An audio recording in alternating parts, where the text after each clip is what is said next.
하나님 말씀 열왕기상 11장 14절부터 보겠습니다.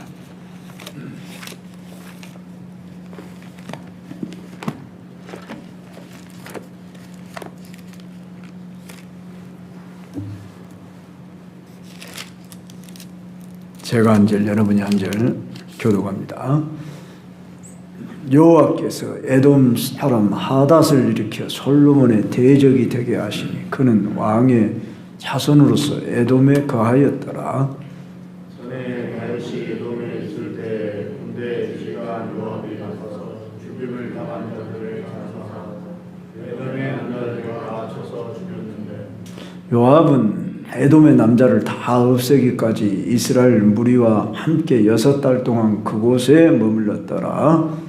그때 하닷은 자르나니라 그의 아버지 시나성이 에돔 사람 명령과 함께 학교 동안하여 애국으로 걸어가려 미디안을 떠나 바란에 이르고 거기서 사람을 데리고 애굽으로 가서 애굽 왕 바로에게 나아가며 바로가 그에게 집과 먹을 양식을 주며 또 토지를 주었더라. 하나님이 바로의 문 앞에 그의 장소를 뒀으므로 바로가 자기를 젖들고 왕비 가문에서 아우를 그의 안에서 삼는다. 다브네스의 아우가 그로 말미암아 아들 그누밧을 낳았더니 다브네스가 그 아이를 바로의 궁중에서 젖을 떼게 하며 그누밧이 바로의 궁에서 바로의 아들 가운데 있었더라. 하닷이 애굽에 있어서 다윗이 그의 조상들과 함께 장과 군대의 지휘관 요압이 죽은 것을 보고 바로에게 나를 보내어 내 목으로 거기에 알아보소서. 바로가 그에게 이르되 네가 나와 함께 있어 무슨 부족함이 있기에 네 고국으로 가기를 구하느냐. 대답하되 없나이다. 그러나 아무쪼록 나를 보내옵소서 하였더라.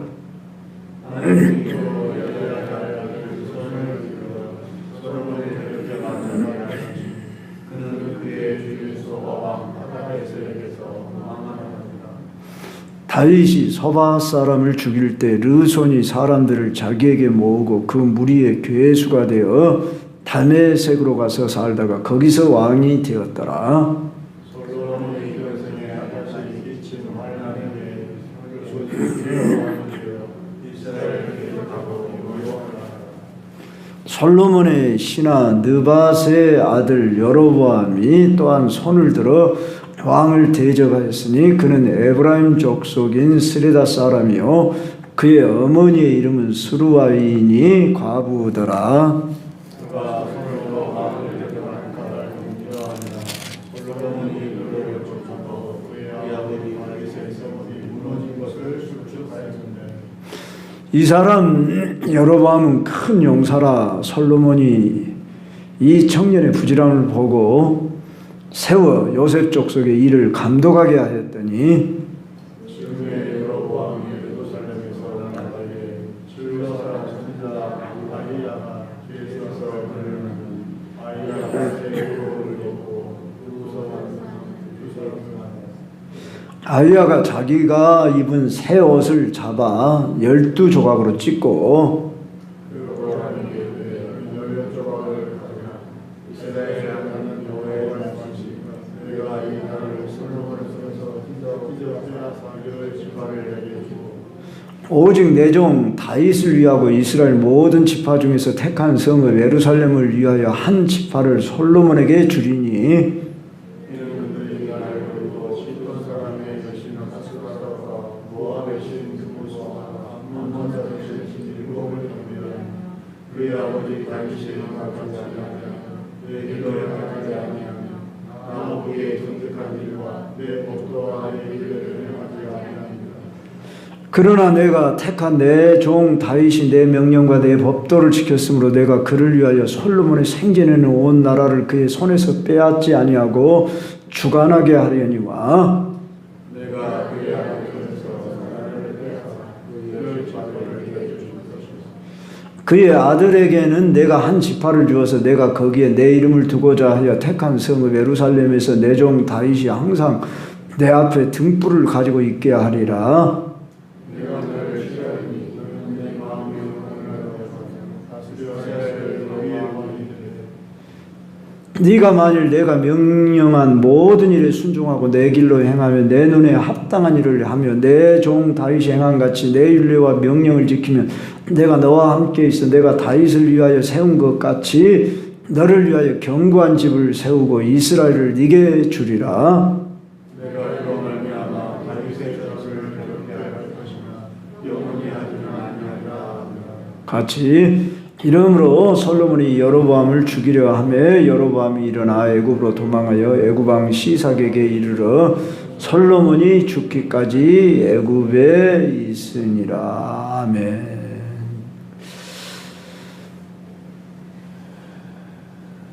사랑하는 성도 여러분, 오늘 우리는 솔로몬 시대의 말기에 솔로몬을 대적하는 세 인물이 여기 등장합니다. 하닷, 느손, 여로보암. 내용은 장황하게 길지만 이 세 사람이 솔로몬을 대적하는 인물인데 이들이 이스라엘에 끼친 영향이 무엇이고 또한 우리에게 오늘 무엇을 교훈해야 하는가? 우리는 그 시대에 무슨 역사를 알고 뭐 우리가 어떤 이야기를 아는 데 목적이 사실 있는 건 아닙니다. 그 이야기를 통해 오늘 우리에게 교훈하는 것이 무엇인가? 그거 아닙니까?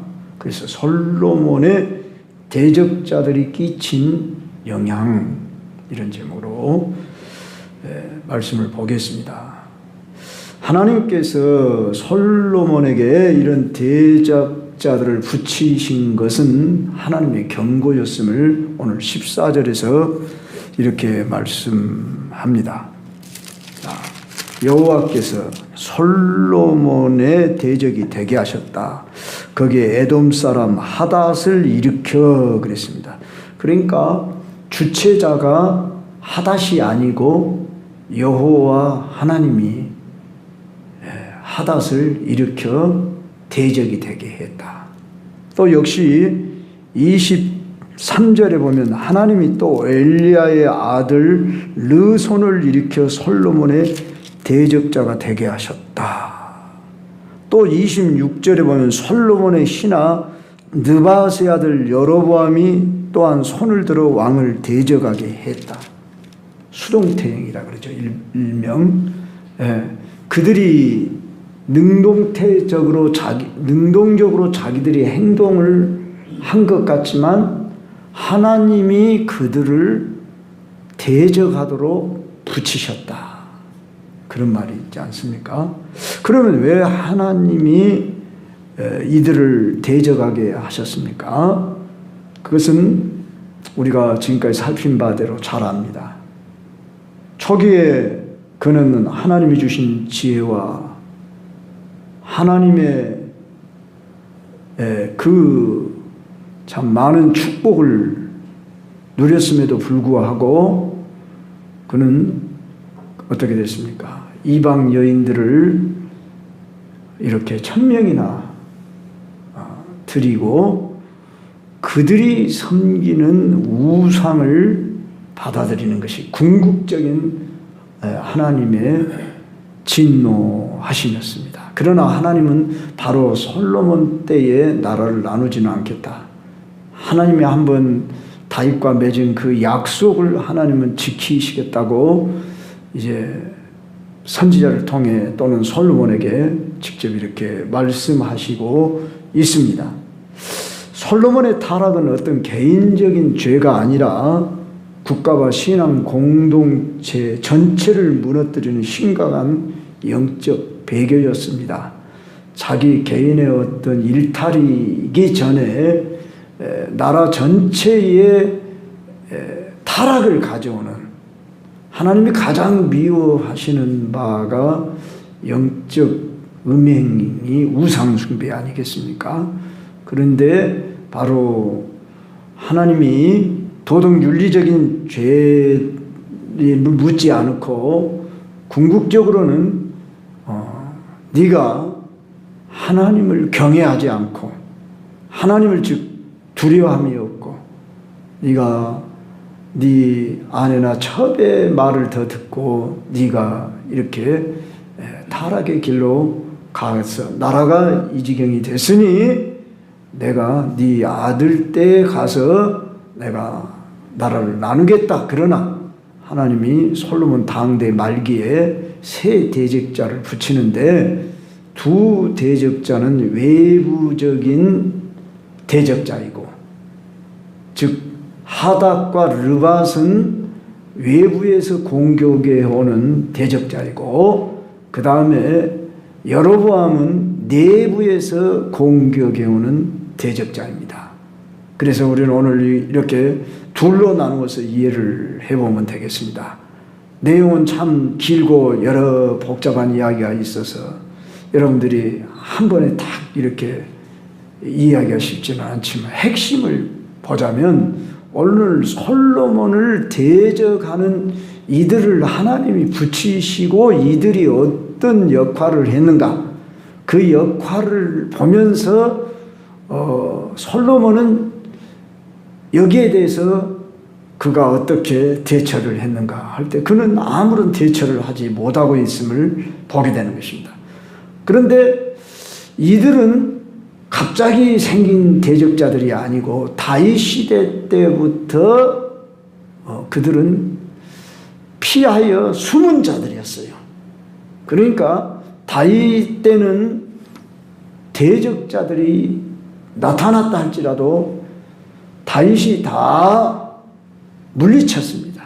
그래서 일명 우리는 백전백승했다 그 말이에요. 그렇게 한 것은 다윗이 뭐 용감했고 기술이 뛰어나고 그래서 그런 것이 아니라 하나님의 마음에 합한 자였기 때문에, 내 마음에 합한 자다. 즉 다윗은 도덕 윤리적인 잘못도 있고 참 그럴 때 그에게 그 자식들로 인하여서 참 반란이 일어나고 참 고난을 많이 겪었습니다. 그걸 하나님이 그것도 다윗에게 징계를 함으로 회개하는 기회로 삼았습니다. 그러나 다윗이 외적이 침입해 가지고 힘들고 어렵고 패하고 그래 본 적이 없었다 그 말이에요. 그런데 주변의 나라들을 이렇게 정복하고 다스릴 때에 여기 보면 하닷은 어린아이라 그랬죠. 요압이 에돔 족속들을 다 쳐 죽일 때에 피하여 이제 왕족의 어린 아들을 하나 숨겨 놓게 되는 것을 보게 되는 것입니다.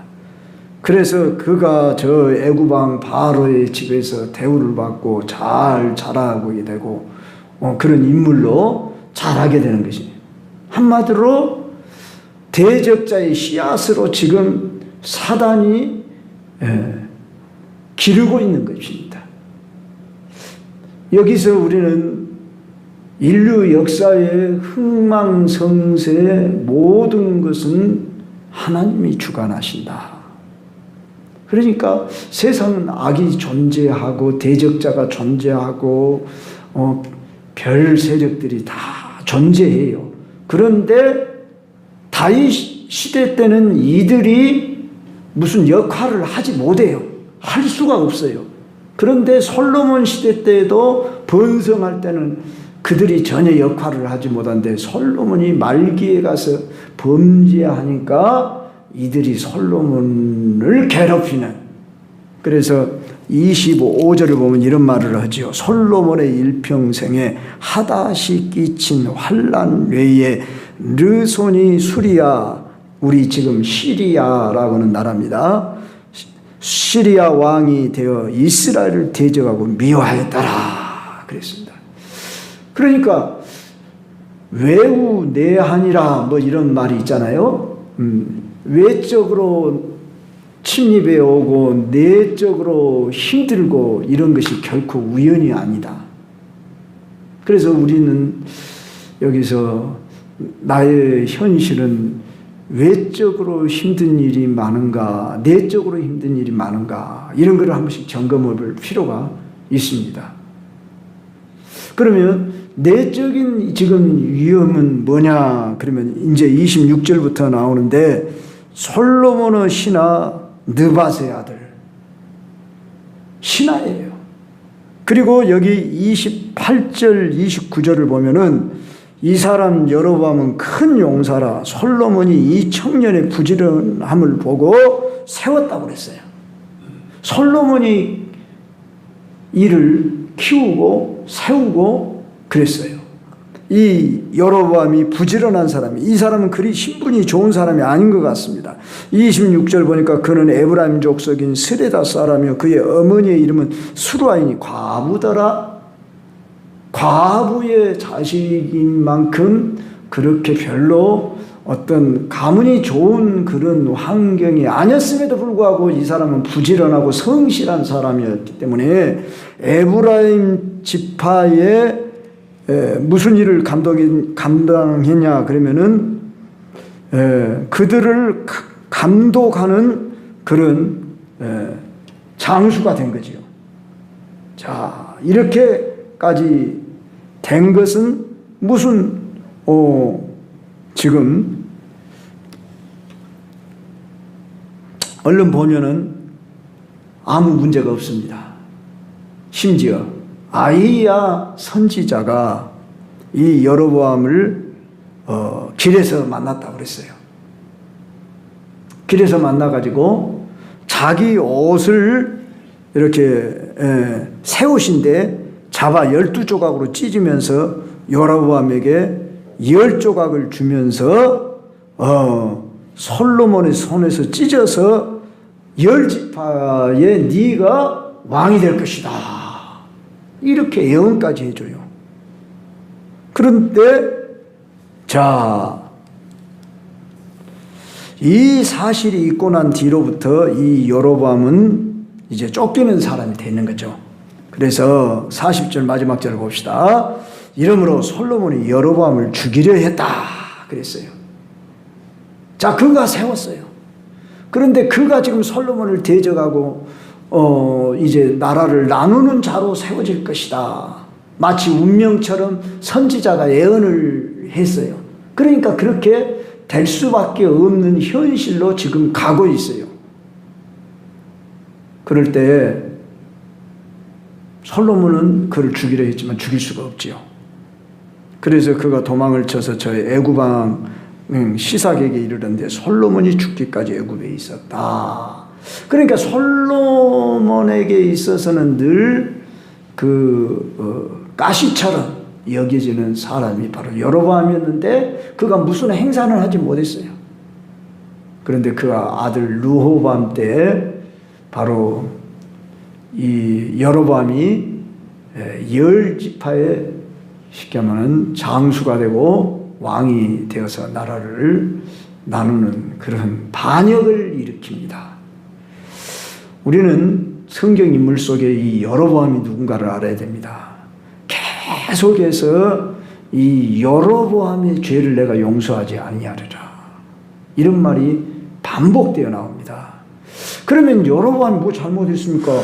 하나님이 선지자 아히야를 통해서 10조각을 찢어주면서 나를 10지파의 왕을 세운다고 해서 아니 나를 세우니까 내가 왕 된 거지 내가 뭐 하고 싶어서 했습니까?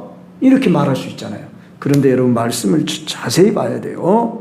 37절 38절을 보면은 내가 너를 지금 아히야 선지자가 예언을 합니다. 내가 너를 취하리니 너는 네 마음에 원하는 대로 다스려 이스라엘 왕이 되되 네가 만일 내가 명령한 모든 일에 순종하고 내 길로 행하며 내 눈에 합당한 일을 하며 내 종 다윗이 행한 같이 내 윤리와 명령을 지키면 내가 너와 함께 있어 내가 다윗을 위하여 세운 것 같이 너를 위하여 견고한 집을 세우고 이스라엘을 네게 주리라.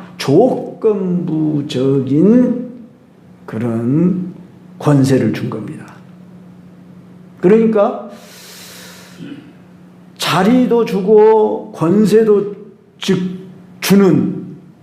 주었는데 그는 한 번도 선한 일을 행한 적이 없습니다. 여로보암은 왕이 되자마자 이제 우리가 앞으로 살필 겁니다. 여로보암이 금송아지를 만들고 베델과 단에 저 예루살렘에 가야 성전에 제사를 드릴 수 있는데 10지파가 속한 사람들이 이제 나라가 나뉘어져 가지고 쉽게 하면 북으로 남으로 이렇게 나눠져서 우리나라 38선이 가로막고 있는 것처럼 그렇게 되어져 버렸는데 비록 유다 지파는 한 지파이고 이제 저 10지파는 강한 지파들로 구성이 됐지만은 하나님이 서로 싸우지 못하게 했습니다. 한 동족 간에. 그래서 르호보암이 싸우기를 원했으나 하나님 싸우지 말아라. 그래서 그러자 또 이 10지파를 다스리는 이 여로보암이 저 예루살렘으로 이스라엘 남자는 1년에 3차례 성전 제사를 드려야 하는 것이 의무예요. 유월절, 오순절, 장막절. 그런다고 이쪽으로 예루살렘으로 내려와서 제사를 드리고 그러다 보면 마음이 어떠겠어요? 빼앗길 것 같으니까 이 여로보암이 깨를 내기를 거기만 하나님 계시냐?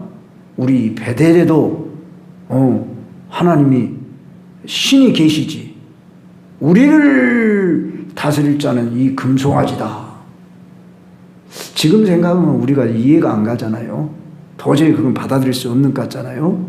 그러나 그 시대의 사람들에게는 그렇게 충분히 그것이 인정될 만했기 때문에 또 그들의 마음을 사로잡을 수 있는 그런 도구였기 때문에 그렇게 했을 것이다. 그것은 우리가 다음 시간에 살피기로 하고요. 여하간에 저는 여기서 이 여로보암이라는 사람은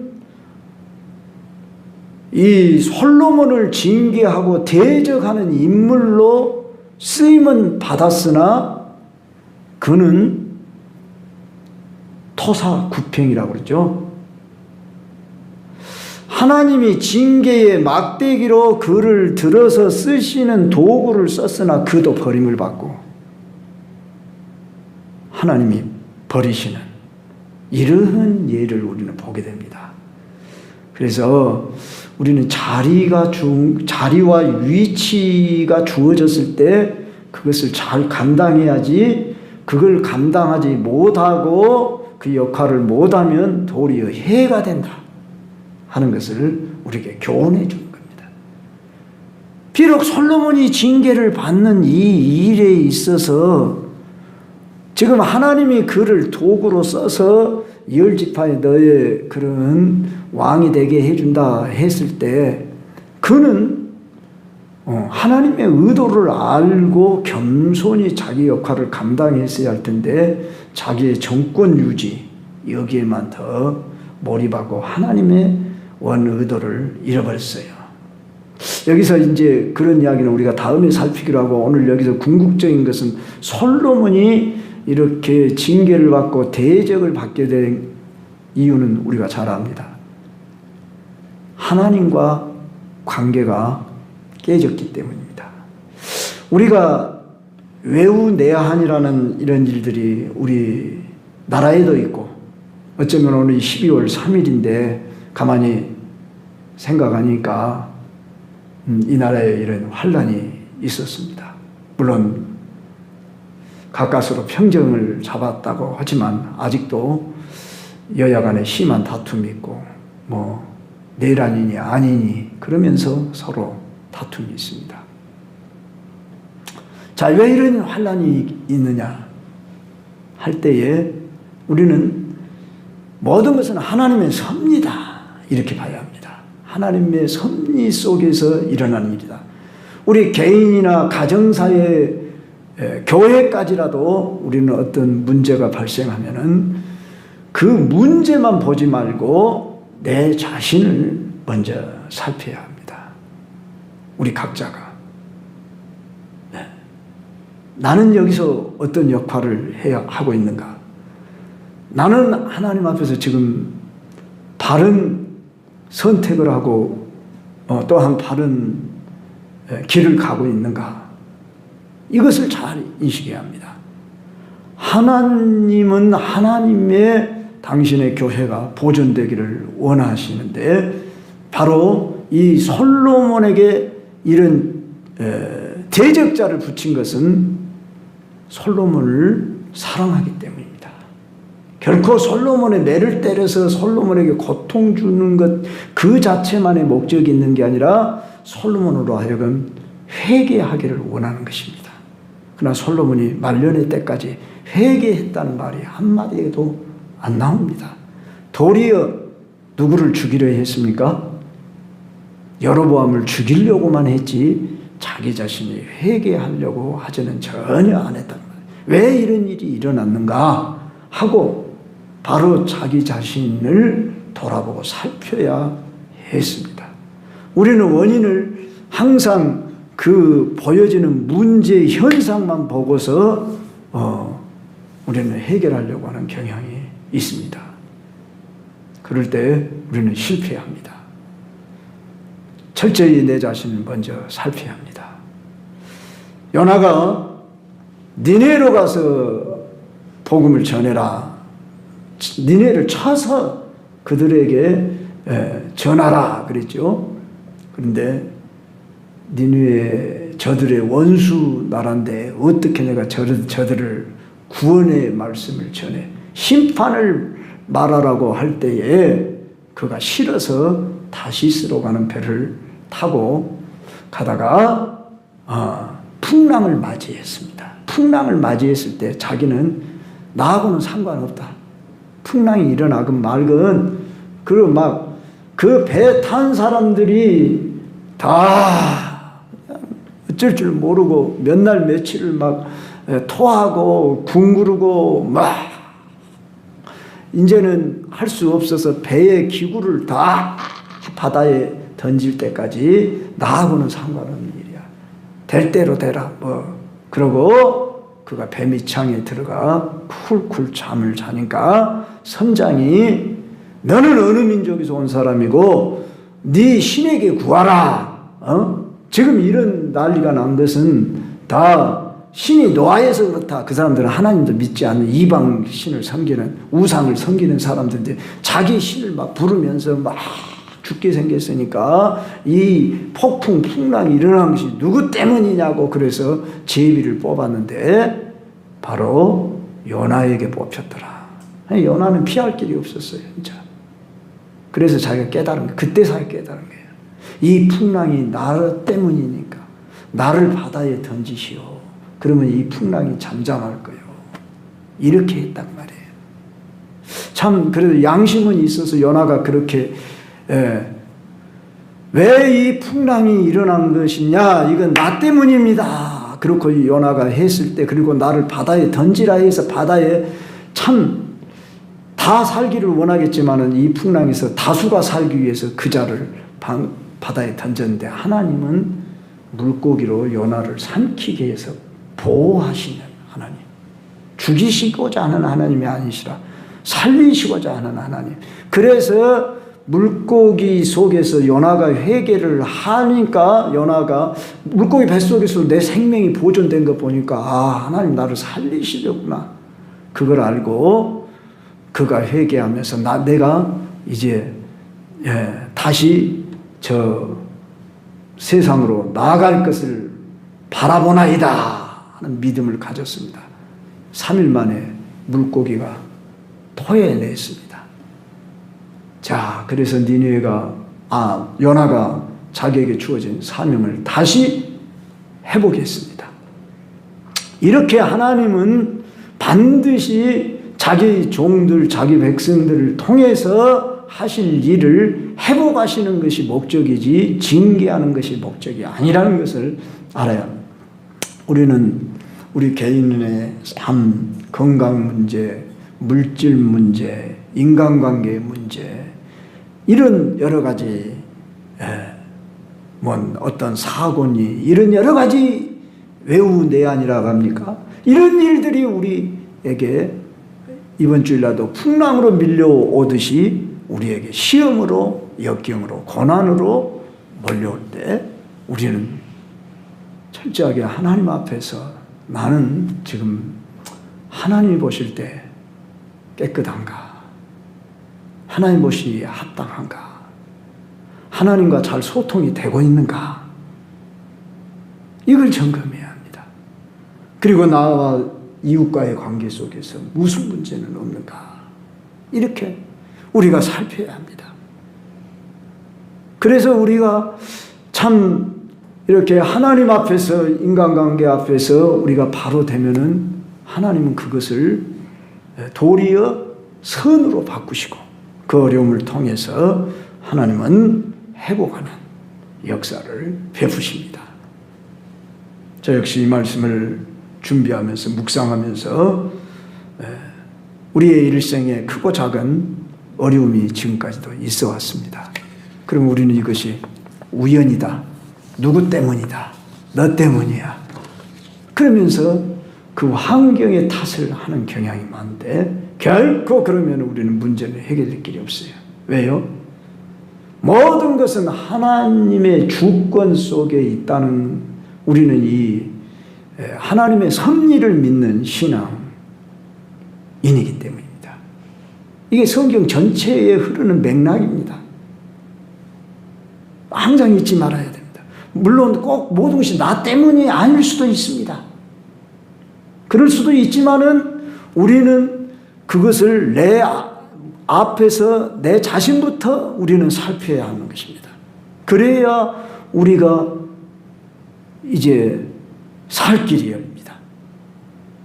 성도 여러분, 오늘 이 말씀을 우리는 왜 솔로몬 한 자가 그 잘못을 했는데 이스라엘 민족이 이렇게 둘로 나눠져야 합니까?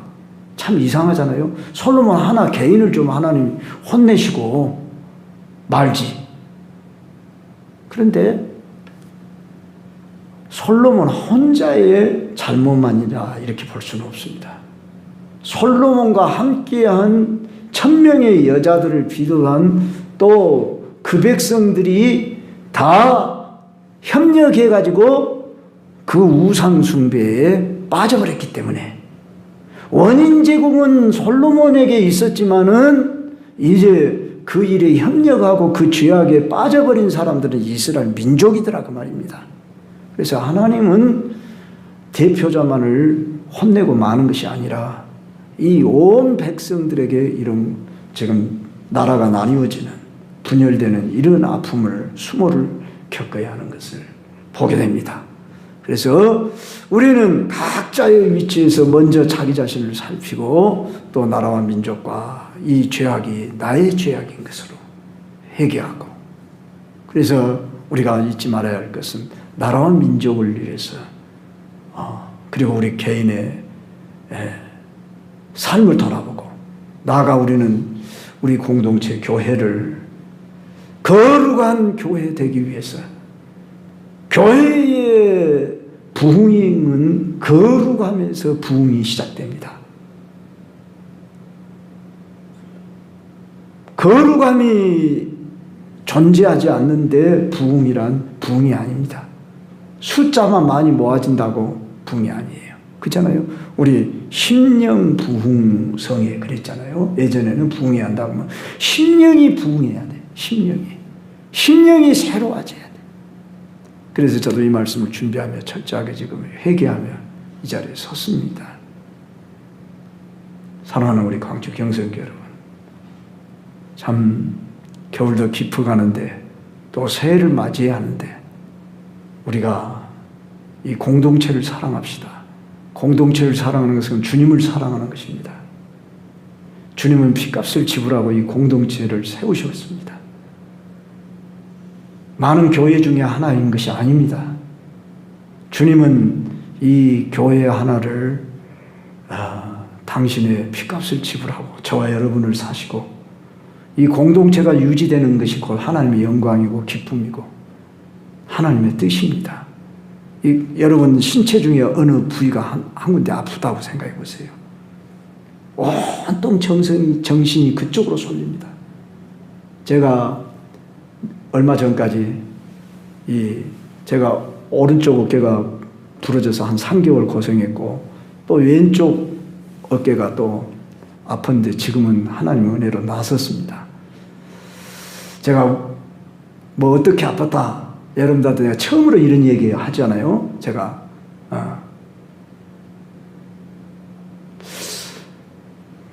우리 중에 어디가 아프면 온몸이 그냥 정상적인 삶을 영위해 나갈 수가 없잖아요. 우리 하나님의 마음을 우리가 헤아리면서 어쩌든지 주님의 몸된 교회 공동체를 보존하시고 내가 좀 희생하고 내가 더 낮아지고 나 때문에 이 교회가 살 수 있다면 내가 희생하리라. 이러면 하나님이 복을 주십니다. 책임져 주십니다. 저는 이 목자가 되면서 정말로 마음 아픈 것이 공동체가 아픔을 느끼는 것이 제일로 목자에게서는 대모슬방처럼 아픕니다. 힘듭니다. 그래서 여러분들이 어쩐지 거치는 자가 되지 말고 어쩐지 협력하는 자가 되고 참 그러면 여러분이 잘 되고 여러분의 자손이 복을 받습니다. 우리 복 받는 길 그리 먼 데 있지 않고 어려운 길이 아닙니다. 제가 언젠가도 이야기했지만 이사야 1장에 보면은 여러분 1장의 말씀을 제가 다시 한번 저는 그 말씀이 다가옵니다.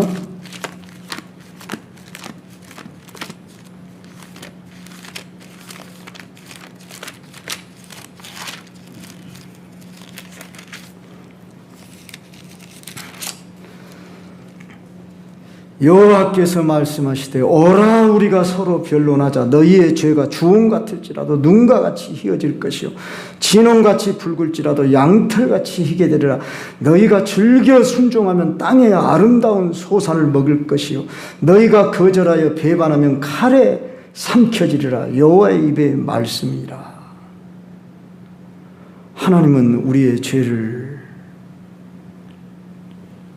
책망하시고 징계하신 데 목적, 심판하신 데 목적이 있는 게 아니라 너희 죄가 주홍같이 붉을지라도 눈과 같이 희게 해주고 진홍같이 붉을지 양털같이 희게 해주겠다는 겁니다. 용서해주고 그런데 순종이라고 하는 것을 요구하십니다. 너희가 즐겨 순종하면 땅의 아름다운 소산을 먹을 것이요 너희가 거절하여 배반하면 칼에 삼켜지리라. 여호와의 입의 말씀이니라. 이렇게 말씀합니다. 구약의 전체의 가르침이 뭐냐 그러면 이 한마디에 알고 보면 하나님 말씀대로 순종해라. 그럼 너희들 복 받을 것이다. 이게 구약의 어쩌면 전체의 율법의 가르침입니다. 그런데 이스라엘 백성들은 여기에 실패해버렸어요. 우리 주 예수 그리스도께서 실패한 그들을 다 짐을 지시고 우리 위하여 이 인류를 구원하시는 이 일을 시작하시려고 이 땅에 오셔서 자신이 십자가 지고 죽음의 길을 갔습니다. 우리 주님을 믿는 우리들은 주님의 뒤를 따르는 자들입니다. 주님의 뒤를 따른다는 말은 날마다 나를 따라오게 된 자기를 부인하고 첫째 자기 부인이 되어야 돼요. 나는 죽었습니다. 나는 없습니다. 나는 아무것도 아닌 자입니다. 날마다 자기 십자가를 지고 나를 따를 것입니다. 주님이 원하시면 주님의 뜻이라면 내가 따르겠습니다. 순종하겠습니다. 이렇게 될 때 주님이 놀라운 복을 주십니다. 이런 간증들은 수없이 많습니다. 하나님 지금도 살아계시고 역사하시고 여기 우리와 함께 계십니다. 정말로 이 부족한 종이지만은 종을 여기까지 세우기까지는 하나님이 많은 참 수고를 하셨다. 그래서 제가 할 말이 없습니다. 정말로 나같이 부족한 자를 무엇에 쓰시려고 여기 우리 광주 경성교회로 부르셨는지, 정말 내가 주여 이 교회를 세워드리고 하나님 은퇴하는 것이 저의 꿈이고 소원인데, 하나님 이 교회가 세워지기를 위해서 저는, 제가 2017년도에 왔지만 사실 저는 2000년도에 광주에 와서 개척을 시작한 연장선상에 있는 목사입니다. 그러지 17년부터 내가 여기서 지금 사역을 새롭게 하는 것이 아니라, 저는 물론 여러분의 생각은 다를 수 있겠지만 저는 그런 심정으로 25년을 지금 계속해서 연장선상에 신게 하고 사역하게 하고, 앞으로 남은 기간이 얼마 있는지 알지 모르지만 주님 몸된 교회에 한번 세워드리는 것이 저의 소원입니다. 꿈입니다. 주님, 주의 성도들을 위해 내가 죽겠습니다. 섬기겠습니다. 나 이런 고백을 합니다. 부족한 자를 용서하시고 여러분들 한마음 한뜻이 돼서 다시 일어서십시다. 다시 이 교회를 위하여 일으켜 세우는데 여러분이나 저가 나 자신을 내어드리고, 정말 하나님이 이 교회를 위하여 나를 필요로 하신다고 한다면 주님 내가 드리겠습니다. 순종하겠습니다. 이렇게 하신다면 하나님이 여러분의 영혼을 잘되게 하고 범사가 잘되고 여러분 자손에게 하려는 복을 주신다는 것이 이 구약 전체뿐만 아니라 신약의 전체의 약속입니다. 또한 많은 사람들의 간증입니다. 우리가 바로 오늘 어떤 내가 거치는 자나 가시가 되지 말고, 또한 협력자가 되고 도움이 되셔 하나님 앞에 여러분들이 필요로 하신 쓰임 받아서 하나님 앞에 영광 돌리시는 복 있는 인생이 되시길 주의 이름으로 축원합니다.